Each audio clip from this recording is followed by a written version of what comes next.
பொள்ளாச்சி பாலியல் வழக்கில் சம்பந்தப்பட்ட குற்றவாளிகள் 9 பேருக்கும் சாகும் வரை சிறை தண்டனை விதித்து கோவை மகளிர் நீதிமன்றம் பரபரப்பு தீர்ப்பளித்துள்ளது. கடந்த 2019ஆம் ஆண்டு பொள்ளாச்சியில் 8க்கும் மேற்பட்ட இளம் பெண்களை வீடியோ எடுத்து பாலியல் வன்கொடுமை செய்யப்பட்ட சம்பவம் தமிழகம் முழுவதும் பெரும் அதிர்வலைகளை ஏற்படுத்தியது. குறிப்பாக அந்த காணொளியில் அண்ணா அடிக்காதீங்க என்று பெண்கள் கதறியது காண்போரின் நெஞ்சத்தை பதற செய்தது. நாட்டையே பேரதிர்ச்சிக்குள்ளாக்கிய இந்த வழக்கு விசாரணை போலீசாரிடமிருந்து சிபிசிஐடிக்கும் பின்னர் சிபிஐக்கும் மாற்றப்பட்டது. இந்த வழக்கில் தீவிர விசாரணை மேற்கொண்ட சிபிஐ இறுதியாக நீதிமன்றத்தில் 1500 பக்கங்கள் கொண்ட குற்றப்பத்திரிகையை தாக்கல் செய்தது.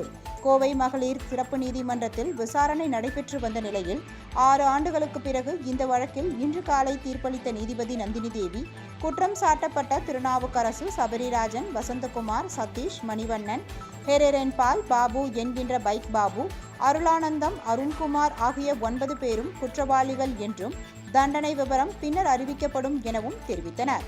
அதன்படி நண்பகலுக்கு பின் தண்டனை விவரங்களை அறிவித்த நீதிபதி நந்தினி தேவி, முதல் குற்றவாளியான சபரிராஜனுக்கு 4 வாழ்நாள் சிறை தண்டனையும், திருநாவுக்கரசு, மணிவண்ணனுக்கு தலா 5 வாழ்நாள் சிறை தண்டனையும், சதீஷ், ஹெரேன்பால் ஆகியோருக்கு தலா 3 வாழ்நாள் சிறை தண்டனையும், வசந்தகுமாருக்கு 2 வாழ்நாள் சிறை தண்டனையும், அதிமுக முன்னாள் நிர்வாகி அருளானந்தம், பாபு, அருண்குமாருக்கு தலா 1 வாழ்நாள் சிறை தண்டனையும் விதித்தது உத்தரவிட்டார். மேலும் பாதிக்கப்பட்ட பெண்களுக்கு 85 லட்சம் ரூபாய் இழப்பீடு வழங்க உத்தரவிடப்பட்டுள்ளது. இதன் மூலம் பாதிக்கப்பட்ட பெண்கள் ஒவ்வொருவருக்கும் 10 முதல் 15 லட்சம் ரூபாய் வரை நிவாரணம் கிடைக்கும். மேலும் குற்றவாளிகள் 9 பேருக்கும் 30,000 முதல் 40,000 ரூபாய் வரை அபராதம் விதித்துள்ள நீதிபதி, இந்த அபராத தொகையை வசூலித்து பாதிக்கப்பட்ட பெண்களுக்கு வழங்கவும் உத்தரவிட்டார்.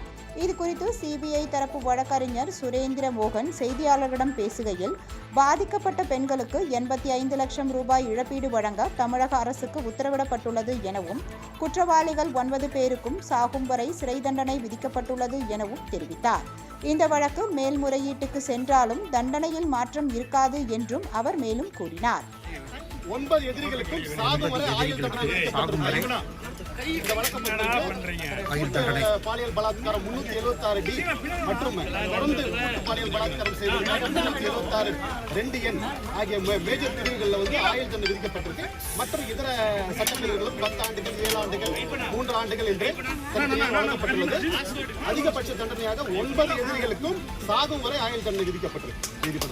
பாதிக்கப்பட்ட பெண்களுக்கு மொத்தமா பாதிக்கப்பட்ட பெண்கள் 85 லட்சம் ரூபாய் நீதிமன்றம் வந்து காம்பன்சேஷன் அவார்ட் பண்ணிருக்காங்க. சார், இந்த வழக்கோட தீர்ப்பு நீங்க எப்படி பாக்குறீங்க சார்? இதுவரைக்கும் பல வழக்குகள் நடத்திருப்பீங்க, இந்த பட்டியல் தீர்ப்பை எப்படி நினைக்கிறீங்க?